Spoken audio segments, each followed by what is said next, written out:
আজকে দুপুরে খাওয়া দাওয়া করার পরে এত গরম লাগছিল যে ঘরের মধ্যে থাকাই যাচ্ছিল না, তাই ভাবলাম যে একটু ছাদ থেকে হাওয়া খেয়ে আসি। ছাদে যখন যাচ্ছি চলো তোমাদেরকেও দেখাই যে ছাদ থেকে পুরো কলকাতা শহরটা কত সুন্দর লাগে।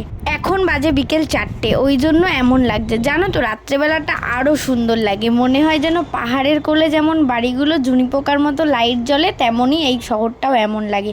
আর এটা হচ্ছে রাসবিহারী রোড, এটা পুরো বিল্ডিংয়ের সামনেই। জানো তো শহুরের এই শৌখিন জীবন সুযোগ সুবিধার মধ্যে থেকেও না আমি মিস করি আমার সেই গ্রাম্য রাস্তা।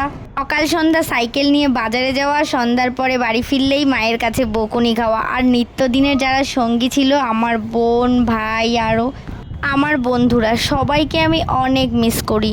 সময় কত অদ্ভুত তাই না, চাইলেও বেঁধে রাখা যায় না, আর কত তাড়াতাড়ি চলে যায়। সময় মানুষকে অনেক কিছু শিখিয়ে দেয়। হ্যাঁ, আমি চাইলেই হয়তো আবার বাড়ি থাকতে পারবো, আগের মতো জীবন কাটাতে পারবো, তবে সারা জীবন মা বাবা আমাদের ভালোর জন্য কত কিছুই না করে গেল, আর তাদের সুবিধা অসুবিধায় যদি পাশেই না দাঁড়াতে পারি তবে কেমন সন্তান আমি। কথায় আছে না, কিছু পেতে গেলে কিছু তো হারাতেই হয়। ছাড়ো আর এসব কথা বলে লাভ নেই, এবার নিচের দিকে যাওয়া যাক। দেখা হচ্ছে পরের একটা ভিডিওতে। বাই।